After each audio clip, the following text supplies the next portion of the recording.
All right. Insert clever, witty, and or funny intro clip. Hello everyone, welcome back to my channel. I'm JJ the Bearded Bookworm, and today I'm going to be talking about Mistborn. I finally getting around to doing this, for whatever reason, just trying to gather my thoughts as well as find the time and motivation to tackle this book and make the review. So it's been almost a month since I've actually finished this. So Mistborn is Brandon Sanderson's arguably his most popular book. A lot of people that are not necessarily fans of Brandon Sanderson have read Mistborn, or have at least have heard of it. It's probably his most famous of all of his series. When people are recommending where to start with Brandon Sanderson's books, Mistborn is one of the books that gets thrown in there a lot with a good starting point. This book is a full story from beginning to end, so you could theoretically read Mistborn and stop without reading the next two books in the trilogy, and have a full story and have, for the most part, all of your loose ends tied up to where you'd be like, okay, that was a good story. Was it for me? I don't feel like I'm missing anything. I don't need to continue the story to pick up all of these different pieces. So Mistborn is the story of what if the great hero that was supposed to defeat the great evil and save the world, what if that person failed? Now the story takes place 100 years after said hero fails, and our main character is Vin, this little street urchin thief girl who is working with a thieving crew and just trying to survive as best as she can. Now, the other main part of the story is that she is taken under the wing of a master thief in his crew, kind of like reminiscent of a Ocean's 11 crew, or Italian Job. And one thing to note is even Brandon Sanderson, when he's kind of pitching or explaining the story, is he took My Fair Lady and that kind of story of taking a common person that has zero etiquette training or anything like that, and turning them into a noble person to pretend and infiltrate high society, as well as a heist. So your Ocean's 11, your Italian Job, those types of stories, and kind of combining those two to make this story. So this leader of this thieving crew, his name's Kelsier. Also a lot of people's favorite character. I don't personally see why, but we'll get into that a little bit later. So Kelsier takes Vin under his wing. They're going to overthrow the government, and by the way they're going to do it is by stealing this precious metal that's basically the backbone of this economy.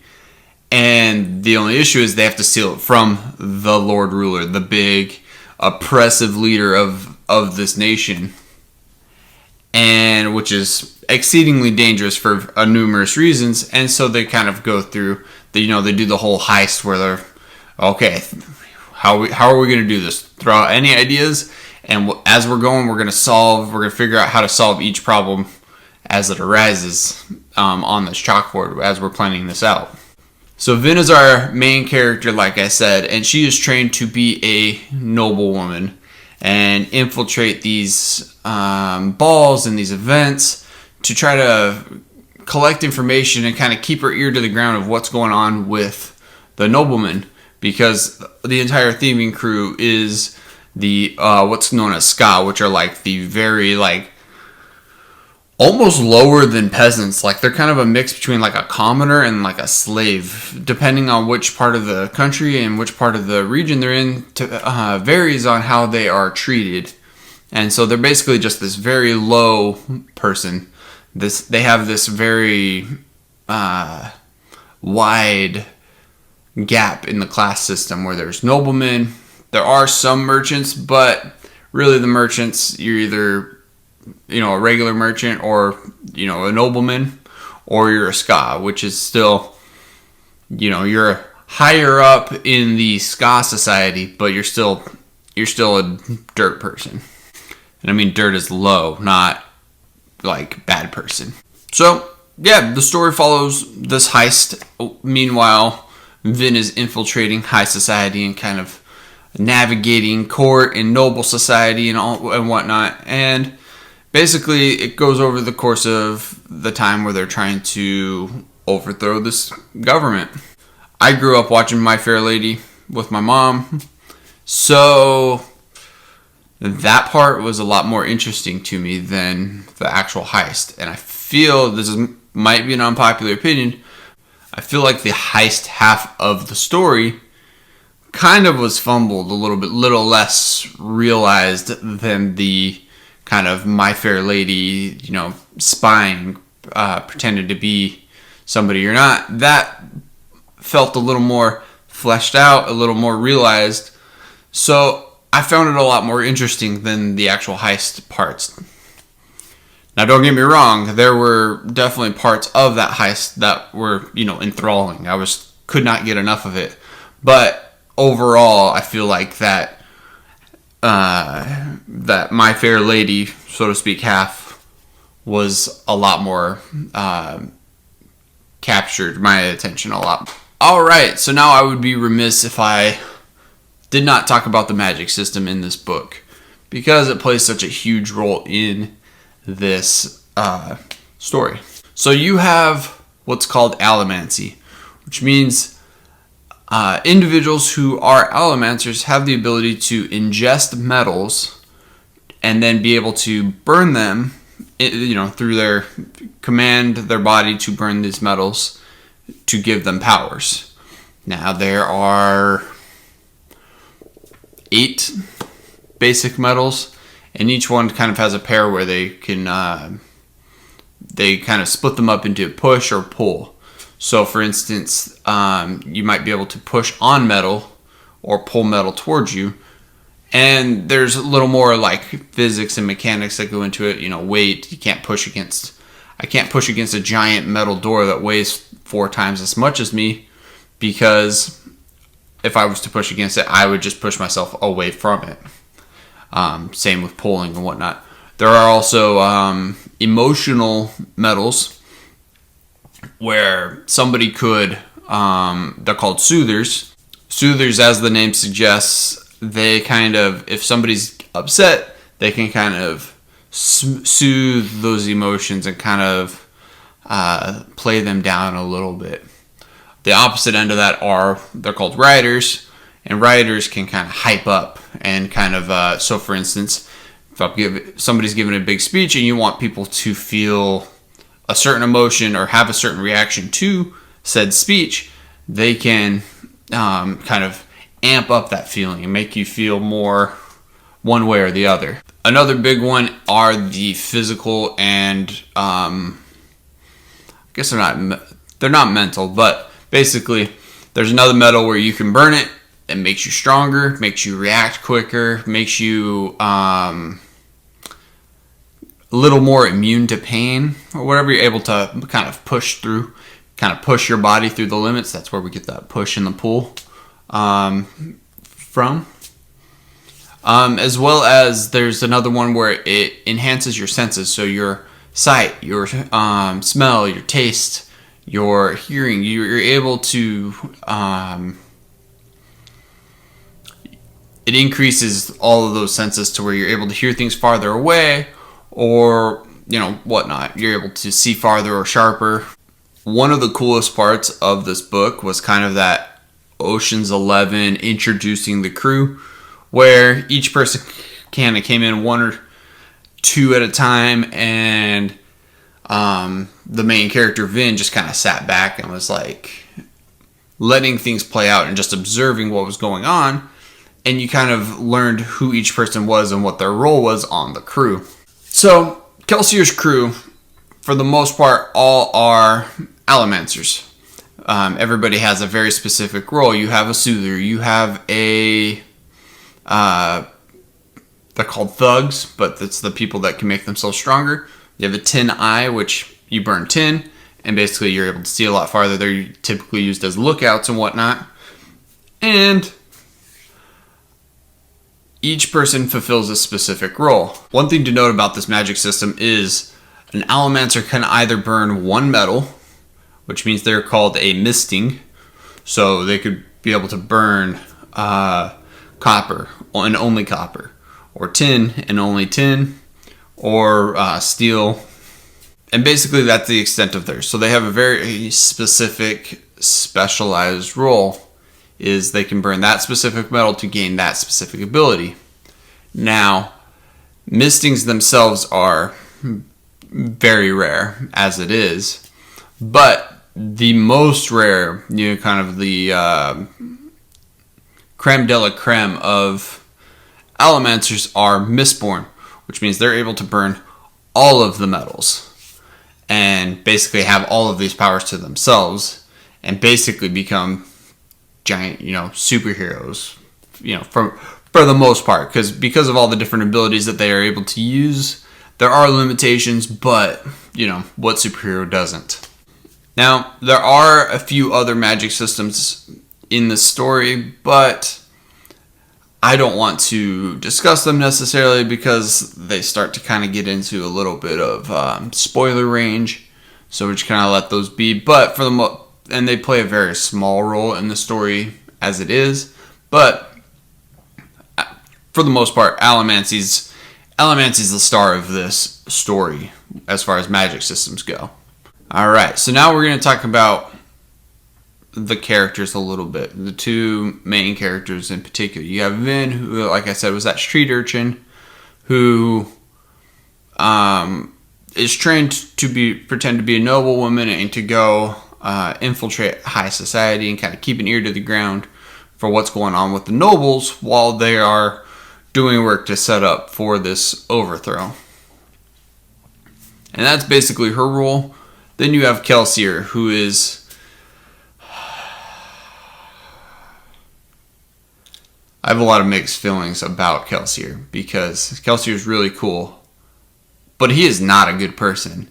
And everybody that's like, I love Kelsier, he's such a good, constantly people are like, oh, Kelsier's my favorite, Kelsier's my favorite, Kelsier's such a good guy. He's not. He is a hateful, ruthless person who lets his hate of specific type of people cloud everything. And it's not until the very end that you see even a slight change in that. He's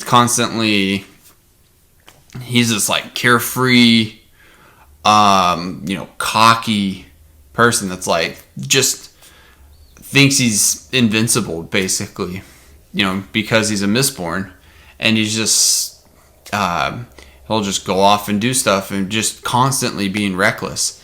He's sitting there setting up this plan to overthrow, and then makes very specific decisions that obviously could undermine it. Like, not even a little bit like, oh, there's a slight chance this could go horribly wrong. It's like, no.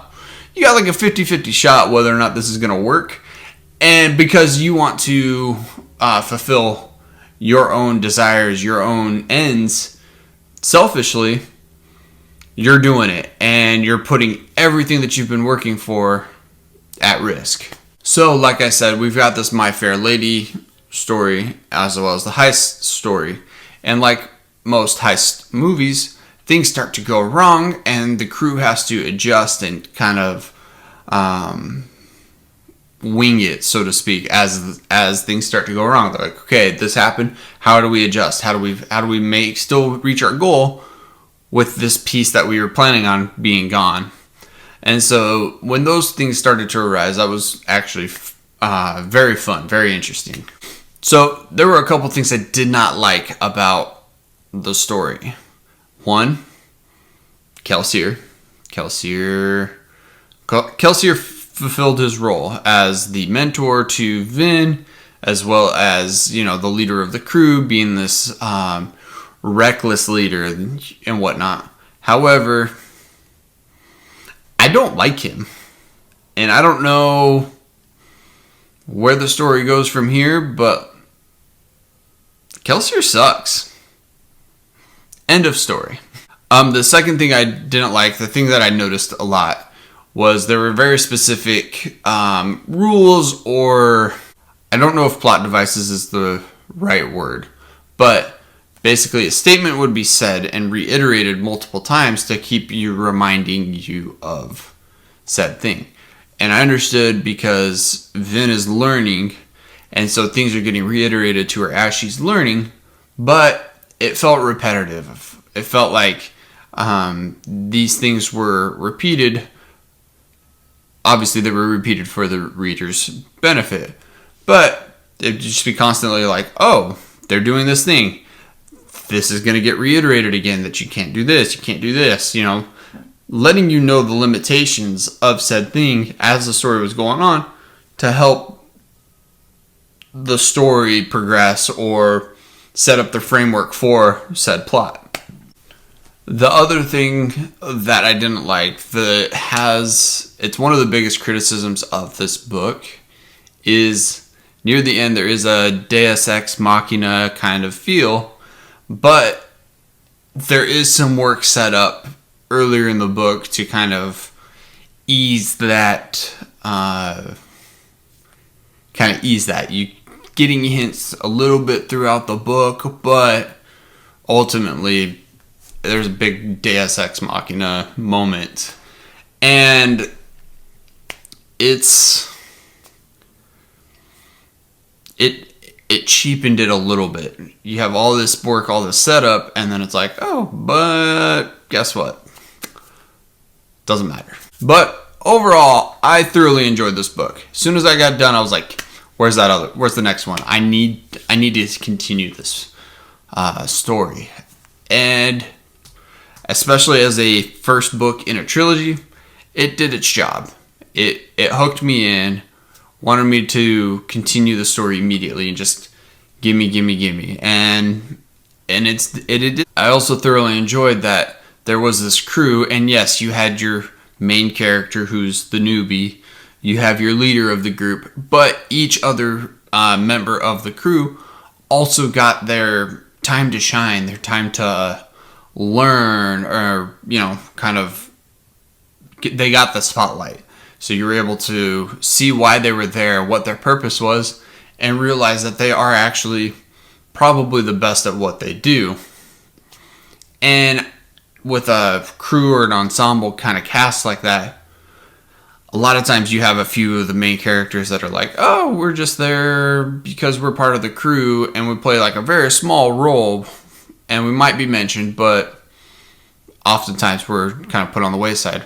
Whereas with this, whenever there was a crew meeting or whenever there was a group together, there was banter, they were friends. Like, you could tell that they were friends, that they were a crew that had been working together for a long time.